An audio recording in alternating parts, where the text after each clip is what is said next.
वीर भोग्याय वसुंधरा, ये एक ऐसा श्लोक है जो शिव पुराण से लिया गया है और यही सी सृष्टि का नारा है। वीर भोग्याय वसुंधरा, ये शिव पुराणों से लिया गया है और इसमें जो है बहादुरी की दास्तान बयान करता है ये नारा अपने आप में।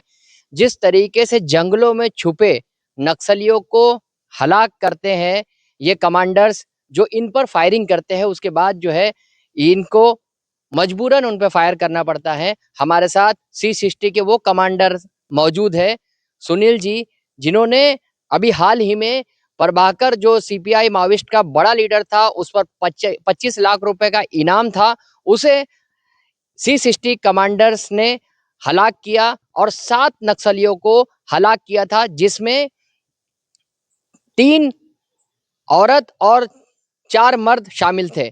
सुनील जी, बताएं कि क्या था पूरा ऑपरेशन और किस तरीके से आप लोग ऑपरेशन अंजाम देते हैं? नमस्कार, मैं सुनील विश्वास बागल। हम 3 तारीख को अपना बिना गुंडा करके एक नया एफओबी चालू किया है, नया वाला। तो वहाँ से हमको एसपी साहब ने एक ऑपरेशन लॉन्च करने के बारे में मार्गदर्शन किया था और उन्होंने जो ऑपरेशन दिया था प्लान के हिसाब से, वो सर्चिंग के दौरान फिर पुलनार के तरफ से और पार्टी आई थी। सर्चिंग के दौरान नक्सल के साथ मुठभेड़ हुआ। वो मुठभेड़ के दौरान नक्सल को पूरे जो पार्टी के ऑफिसर है, वो कमांडर है, उन्होंने आत्मसमर्पण होने के लिए उनको बोला, फिर भी उन्होंने आत्मसमर्पण नहीं किया। वो आत्मसमर्पण करने के मनस्थिति में नहीं थे पहले से ही। जो अपने सोनू दादा करके बहुत बड़े जी। नक्सल के नेता है, वो उनको उनके मन में था, वो आए हैं। लेकिन ये जो ग्रुप है, ये ग्रुप बहुत हार्डकोर और नक्सल का जो वेपन के इसके ऊपर भरोसा रखने वाला ग्रुप है, तो उन्होंने हमारे सामने आत्मसमर्पण नहीं किया। फिर मुठभेड़ होने के बाद फिर सर्चिंग के दौरान जो 7 नक्सलवादी 3 AK-47 के साथ हमको सर्चिंग के दौरान मिले हैं। जी। इस ऑपरेशन में हमारे जो बहादुर जवान हैं, वो कम से कम 60 घंटे के लिए जी। पानी और कुछ खाने के लिए राशन नहीं था जी। जवानों के पास। तो बिना पानी और बिना राशन के जवानों ने ये मुठभेड़ की है। बहुत बहादुर जवान है ये, जी। और ये देश के लिए बहुत अच्छे तरीके से लड़ते हैं। जी। थैंक नहीं, यू। जिस तरीके से ये जो ऑपरेशन को अंजाम दिया गया, 3 दिनों तक ये ऑपरेशन चला, उस दौरान नक्सलियों और फोर्सेस में क्या बात हुई थी? देखिए, शुरू-शुरू में तो नक्सली हमारे ऊपर जो गोलीबार करते हैं, ये हमारा शस्त्र और जो दारूगोला जो है, वो जी। लूटने के हिसाब से उनका ये रहता है। जी। फिर हमारे तरफ से जो संविधान के हिसाब से उनको जो सरेंडर होने की जो चांस है, वो चांस हम उनको बोल देते हैं जी। मेगाफ़ोन से। जी। फिर भी वो सरेंडर नहीं होते हैं। फिर हाँ, हमारे ऊपर जो अभी आपने देखा है जी। कि हमारे दीपक मडावी करके एक कमांडो है, जी, वो बहादुर शहीद कमांडो, वो हो गए। शहीद हो गए हैं। जी। तो AK-47 नक्सल के हाथ में भी AK-47 है, तो जी। उनको सरेंडर करने के लिए बोल देते हैं, सरेंडर नहीं होते हैं। जी। तो हमारे सामने भी कुछ दूसरा रास्ता नहीं रहता है। अब तक आपने अपने ड्यूटी के दौरान कितने एनकाउंटर्स में हिस्सा लिया और कितने नक्सलियों को मुठभेड़ में मार गिराया? मैं 2020 से यहाँ पे कार्यरत हूँ। 2020 से मेरे 16 exchange of fire and encounter के चैप्टर हो गए हैं। जी। तो इसमें 34 नक्सल के इनकाउंटर में मैं मेरे पार्टी के साथ सहभागी हूँ।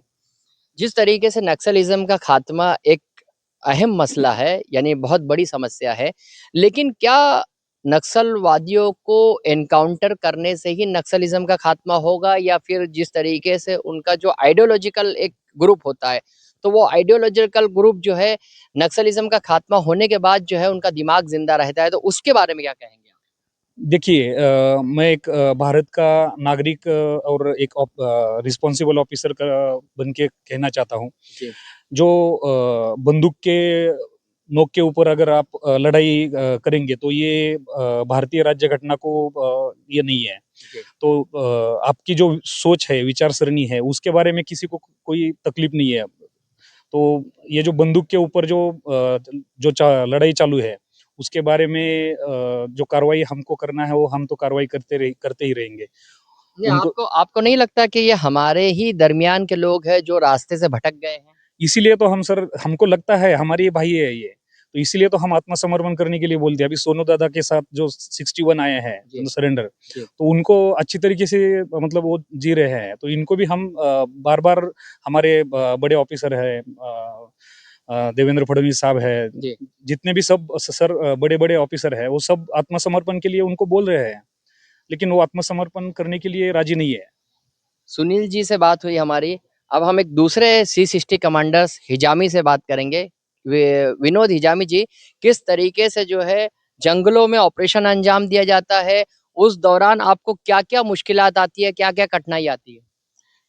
हाँ, मेरा नाम है विनोद इचामी। मैं C60 में 2006 से लेकर आज तक के काम वही नक्सलिज्म से काम कर रहा हूँ। जी। तो उस दिन का जो घटना हुआ, हमारे एक जवान शहीद हुए, जी। तो हम 3 तारीख से हम एसपी साहब के आदेश हिसाब से हम बिनागुंडा में थे। बिनागुंडा पोस्ट से हमको आदेश मिला है कि तुमको ऑपरेशन सर्च करना है करके। तो जी। हम टोटल वहाँ पे हमारे 8 पार्टी बोले तो हमारा जो ग्रुप रही थे, जी।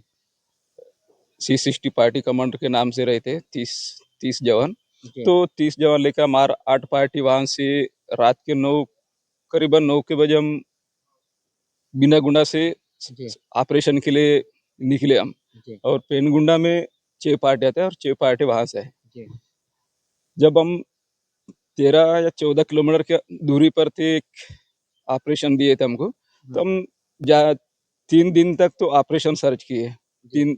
3 दिन तो हम हमारे जवान जाने के लिए बड़े-बड़े पहाड़े थे, जाने के लिए बहुत दिक्कत है हमारो। जी। और नाले बड़े-बड़े थे और बड़े खाई थे। जी। और दिन-रात हम सर्च कर रहे थे कि बड़े-बड़े पहाड़ी और नाले, अंधेला था उस समय। तो बहुत सारे जवानों के कुछ दिक्कत भी आई है। जी। किसी के पैर में मोच आए थे, जी। कुछ लोग पहाड़ी से उतरते वक़्त गिरे भी थे। जी। तो जाके हम जहाँ पे जो लोकेशन मिली थी, किन मिले थे, वो जी। सर्च कर रहे थे वो जगह। सर्च करने के बाद हम पहला दिन जो नक्सल की जो जगह पे पहुँचे, जी। सर्च हुआ। जी। सर्च होने के बाद वहाँ पे हम 3 दिन हमारे जवान जी। तो बिना खाना और पानी जी। नहीं थे, फिर भी हम लड़ रहे थे वहाँ पे। जी। बगैर खाना खाते हुए हम 60 से 70 जी। घंटे तक के हम हमारे जवान वहाँ पे लड़ाई लड़ रहा थे। जी। तो कहना मेरा यही कि हमारे जवान को इतने दिक्कत और खाना नहीं, कुछ नहीं, जी। पानी नहीं, फिर भी एक भी जवान हमारा ऐसा नहीं बोला कि जी। हम ये नक्सल को छोड़ के हम जी। ऑपरेशन छोड़ के हम घर में जाना चाहिए। जी। लेकिन किसी जवान से ऐसे निकला नहीं। हम 3 दिन तक हम ऑपरेशन कंटिन्यू चलते रहे वहाँ पे। जी। हमारा एक नसीब नहीं था कि हम जितने गए थे, जी। वो पूरे जवान हम वापस नहीं आए। हमारे जी। एक जवान वहाँ पे शहीद हुए। जी। तो उस मुठभेड़ में शहीद हुए और बड़ा जी। एक नक्सल का नेता था वहाँ पे, जी, प्रभाकर करके। प्रभाकर। हाँ, जी। प्रभाकर था। जी। तो उससे हमें उसके साथ 7 नक्सलिट हम मार के लेके आए। जी। तो कहना ये है कि हम वहाँ पे जो ऑपरेशन किए जी। 3 दिन तक, जी। तो बहुत दिक्कत आई वहाँ पे। जी। क्यों अंधेला में हमारे पास कुछ नाइट विजन है, डे जी। बाइनोकुलर है जी। और हमारे पास वेपन भी है और जी। नक्सल के पास सेम वेपन वही AK-47 AK-47 है। जी। हम 2 लड़ाई में तो कम ज़्यादा होते रहता है, जी। क्योंकि उन उन लोग भी गोलियाँ चलाते, हम भी चलाते हैं। जी। लेकिन उनका जो पहर पहला आता है, तब हमको थोड़ा-सा ये लगता है कि हमारा कुछ ना कुछ हो सकता है, जी। क्योंकि नक्सल जो जगह छुपे रहते हैं, वो जी। जगह हमको पता नहीं रहता। जी। हम सर्चिंग करते वक़्त जो पैर आता है, तभी पता लगता है जी। कि अभी यहाँ नक्सल है। ये अभी ऑपरेशन के दौरान आपकी जान को खतरा ज़्यादा रहता है, क्योंकि झाड़ियों में छुपकर नक्सल जो है पुलिस फ़ोर्स पर हमला करते हैं और झाड़ियों की जो मालूमात होती है वो नक्सल्स को पुलिस से ज़्यादा होती है, कमांडर्स से ज़्यादा होती है। तो ऐसी सूरत में कैसे आप जवाबी कार्रवाई करते हैं? सर, वहाँ पे नक्सल जो पहले फायर आता है, फायर आने के बाद हम पोज़ीशन लेते हैं। पोज़ीशन लेने वहाँ पे बहुत सारे जंगल रहता है, बड़े-बड़े पेड़ रहते हैं, पत्थर रहते हैं। जी। हाँ, वहाँ पे उनके प्रत्युत्तर अगर देना है तो हमको जो भी पार्टी कमांडर हो, ऑफिसर हमारे साथ में रहते हैं और जी। बड़े बड़े हमारे एडिशनल साहब रहते साथ में, जी तो उनके आदेश तौर पर हम जैसे बताते हमको जी कि उनको एडवांस कैसा होना है। उस समय जुड़पी जंगल में बोलते हैं कि अगर आगे ज़्यादा ही जंगल है तो उसमें क्या करना चाहिए, जी। ये सब हमको एडिशनल एसपी अच्छा। ने हम बताते हैं।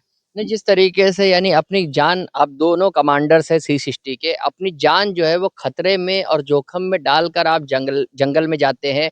ये मालूम नहीं होता कि आप जो है ज़िंदा सही सलामत वापस आएँगे या नहीं।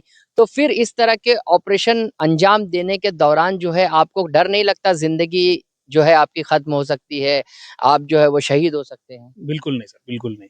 क्यों नहीं लगता है आपको डर? ऐसा क्यों नहीं लगता? क्योंकि क्योंकि इंसान ही है, इंसान को तो डर हमेशा रहता है। जो नक्सल के पास जो वेपन है वही वेपन हमारे पास है। जी, हम वेपन का जितना मेंटेनेंस रखना है, जो बीपी जैकेट है उसके ऊपर भरोसा रखते हैं। जी,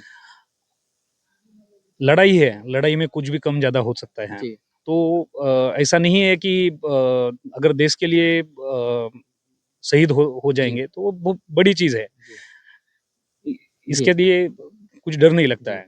आप क्या कहना चाहेंगे? हाँ, सर ने बोला सही है सर, हमको डर नहीं लगता क्योंकि हम डर के अगर काम किया तो हमारा नुकसान ज़्यादा हो सकता है। जी, इसलिए गोलियाँ चलता है, कभी आज नहीं तो कल हो गोलियाँ की इसमें जी, एक के ऊपर जान जाती है, जी, कभी नक्सल के मारते हैं जी, कि नक्सल हमारे जवान को शहीद करते हैं। जी, लेकिन इसलिए हमको डर नहीं, ये बहुत सालों से हम काम कर रहे हैं। जी।